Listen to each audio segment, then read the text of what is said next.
Hello guys! Kumusta kayong lahat dyan? Okay lang ba kayo? Ang sarap ng panahon ngayon dahil malamig. Ang lakas ng hangin simula nung kahapon pa. Yung timba nga namin nagtambling-tambling nga. May balita ko, may darating na super typhoon. Hindi ko lang alam kung saang lugar. Hindi na rin ako nakakapanood ng balita ngayon. Kahapon, sabi ng biyanan ko, "Sir, tingnan mo yung saging dun sa kabila. Natumba, nabuwal siya. Sa sobrang lakas ng hangin. Dun sa isang vlog ko, yung katabi niyang saging, nakalaylay, papunta sa amin. Kung napanood niyo yung last na vlog ko, namumroblema yung biyanan ko kung paano kunin yung saging ngayon dahil sabi nga niya siya ang nagtanim nun. Kaso habang patagal na ng patagal, yung puno ng saging ay napunta na sa kabilang lote. Nang dumami sila. Nung nakuha namin yon, nagkaroon kami ng saging ng higit 1 linggo. Nagamit namin sa blender kasi araw-araw ako nag-blender. Halos mahigit 1 linggo akong hindi bumili ng saging. Hinayaan lang namin na nandun sa labas. Nahinog din siya kahit walang kalboro. Matamis dahil walang kalboro.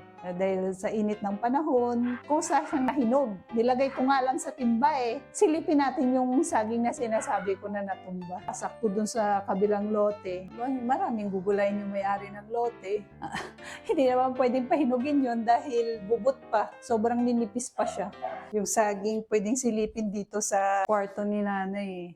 Sabi ni nanay natumba. Ala, ba yan? Nalaglag. Ayun siya oh. Natumba nga. Buwal.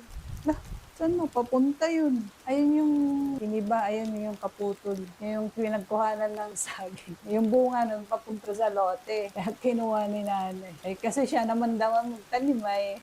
Ang tamis nga eh. Ay, sorry mother. Nahulog ang cortina mo. Balik natin. Ay, shoot. Pag mga gantong tagulan, di ba? Masarap kumain. Ay, mamaya magmerienda. Maulan, malamig, malakas ang hangin. Yung mga gumagawa doon. Yun eh. Kita nyo ba? Ewan ko kung kita yun eh. You know, may gumagawa kahit naulan. Normal na kasi dito yan. Nagawa sila kahit naulan. Nagkakapote lang sila. Tuloy pa rin yung gawa. Kasi normal na sa Lokban na laging naulan. Kaya yung mga tao dito, nasanay na mapa-birthday, tuloy pa rin. Hindi kagaya sa ibang lugar pag sanay tayo na mainit, halos walang ulan. Pag umulan eh parang feeling natin eh hindi masaya yung party. Dito tuloy ang party. Nagpapatent pa sila pag may party. Talagang umulan, bumagyo. Tuloy ang ligaya. Anyways, tingnan natin yung bundok. Pag nagagawi ako dito, naglalaba, tinitignan ko yung bundok Banahaw. Lalo pag maaraw, tapos hindi siya natatakpan ng ulap. Ang ganda niya. Nakikita ko na yung mga puno. Sabi ko, meron kayo naglalakad dyan? Kasi ang sukal-sukal, ang daming puno. Parang nahihiwagaan ako. Parang nakaka-amaze lang, di ba? Pag tumitingin sa bundok. Kaso ngayon, maulap. Kasi maulan. Yung paanan, kita ko, yan, bundok yan. Ganon. Yan yung tinitignan ko pag nandito ako sa taas. Yung gusto kong ma-relax, tinitignan ko yan guys. Tapos may mga puno. Nakaka-amaze silang kaso ay hindi masyadong kita ngayon. Taas niyan. Ang sarap naman ng dahon ng malunggay ni Kuya. Parang gusto kong magtinola. May gayubano siya, may kamyas. Yung kaibigan ni nanay, si Ate Linda, nakikita yun yan sa vlog ko eh. Nagbigay ng gabi. Pwede pa lang gawing kakanin yun, yung gabi, kinayod, tapos binalot siya sa dahon ng saging. Ngayon ko lang nalaman na yung gabi pala, pwedeng balutin sa ganito, parang gawing suman ba. Tapos, sabi ko, parang kakaiba siya kasi dati nakatikim na ako neto, pero hindi ako nasarapan. Abay ngayon, nasarapan ako guys. Yung pala, pumunta si Ate Linda dito, ang sabi niya, kaya daw ganun ang lasa, medyo maligat-ligat siya na masarap. Para sa akin na, kasi yung biyanan ko hindi daw siya nasarapan. Pero para sa akin masarap. Yung pala, nilagyan ng isang piling na saging daw. Saging na saba, na hinog. Hinalo daw. Merienda tayo guys. Ito yun oh. Masarap siya. Kinain ko na kanina, umaga yung kalahati. Tapos yung kalahati kinain. Ayun siya guys oh. Ayun siya. Sa ibang lugar, ginugulay lang ang gabi. Sa Pangasinan, ganun eh. Ginugulay lang namin eh. Pero dito, kinakayod. Tapos ginagawang kakanin. Binabalot. Nakakabusog siya. Patay ako. Okay ka ba, Chan? Fans pa rin ako ng Yakult, guys. Yung ibang brand, parang natatamisan ako. Pero si Yakult, manamis-namis na maasim-asim. Okay sa akin yung lasa niya. Pasado ba? Mayroon na naman ako yung favorite ko. Kamoting kahoy na may cheese. Guys, so, ang sarap niya, guys. Ayan o, nilupak. Yung kamoting kahoy siya na kinayod, tapos nilagyan ng cheese. Ayan siya o.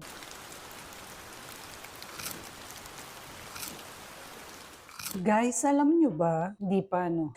Napakahilig ko sa nilagang itlog. Oo, kahit sa umaga, parang hindi kompleto ang almusal ko pag walang nilagang itlog. Naumay ako sa matamis. Nakita ko to, may tira pang nilagang itlog. Wala. Kayo din ba? Mahilig sa nilagang itlog? Nakaka-happy siya. Ang ginagawa ko, pag nagluluto ako ng kanin, nilalagay ko na siya sa ibabaw. Naluto na yung kanin, may nilagang itlog na rin ako, di ba? Kalamansi para mamaya. Para isahan ng hugas ng madumi. Ay, wait lang, may tao. May tao. Ano yon? Cash out, be? Wait lang, kunin ko yung cellphone pa. Magkano yan, be? 170. Ilales ko na yung charge doon. Cash out. Papa Gcash ako. Nandito sa taas pa naman yung cellphone ko.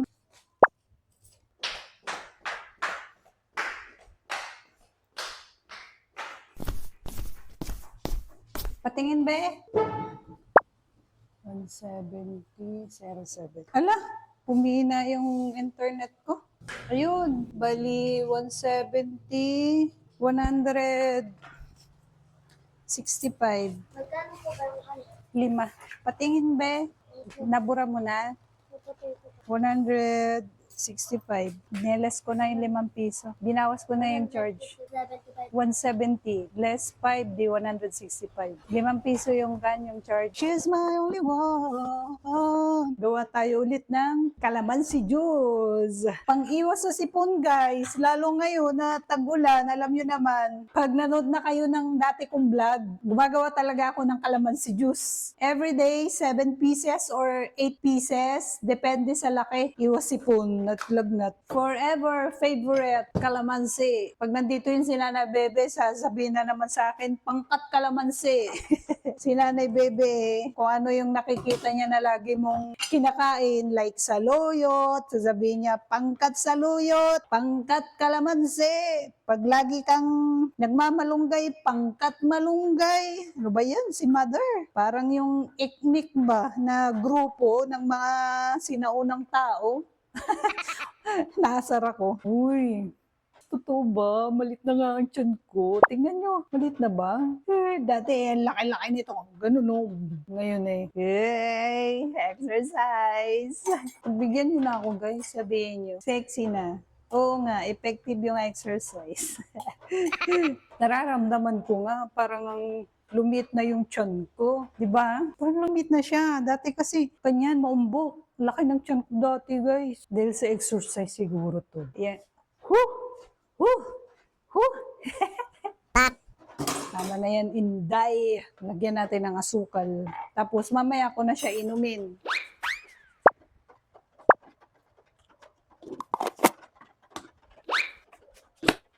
Nagkilay na naman ako. Ayan. Parang ang ganda ko pag nakakilay. Binuhat ko na yung sarili kong bangko. Parang ang saya, di ba? Pag yung nakakilay, manipis pa naman yung kilay ko. Parang feeling ko nakakaganda siya eh. Kaya swerte yung mga makakapalang kilay dyan na hindi na kailangan ng kilay-kilay, pag makapalang kilay. Kaya pag may nakikita akong makakapalang kilay, sabi ko, sana, ganun din ako, makapalang kilay. Pero hindi eh. Sabi ko, buti po siya, kapal ng kilay. Ako nipis. Dati nga magpalagay kaya ako ng tattoo. Kaso, may mga customer ako nung nasa Taguig pa ako. Nakikita ko yung tattoo nila sa kilay. Hindi ako nagagandahan, guys. pagtatagalan na paghahalata talaga na parang ginuhit lang siya. Gusto ko yung pag nagpatato ako, yung natural. Yung natural yung kalalabasan. Yung parang kay Alex Gonzaga. Di ba si Alex Gonzaga, manipis ang kilay niya. Nag-viral dati na photo niya, wala siyang kilay. Ganun talaga yung kilay niya. Yung nakikita natin na makapal ngayon, yun ay tattoo. Ganun ang gusto ko. Yung hindi masyadong halata na tattoo lang siya. Tattoo siya, pero hindi halatang tattoo. Siguro gets nyo naman kung anong ibig ko sabihin. Basta ganun ang gusto ko. Sabi ko makakapagpa-tattoo pa kaya ako. Wala pa tayong pampatattoo. Wala. Tingin-tingin na lang. Meron naman tayong pang kilay, yun na lang, tiyagain ko na lang muna yun. Pinupunasan ko siya bago ko ilagay sa lagayan kasi para maiwasan yung nagtutubig ba sa loob. Yung kagaya nun, yung plato, pag di mo pinunasan at nilagay mo sa loob, nagkakaroon ng tubig sa loob.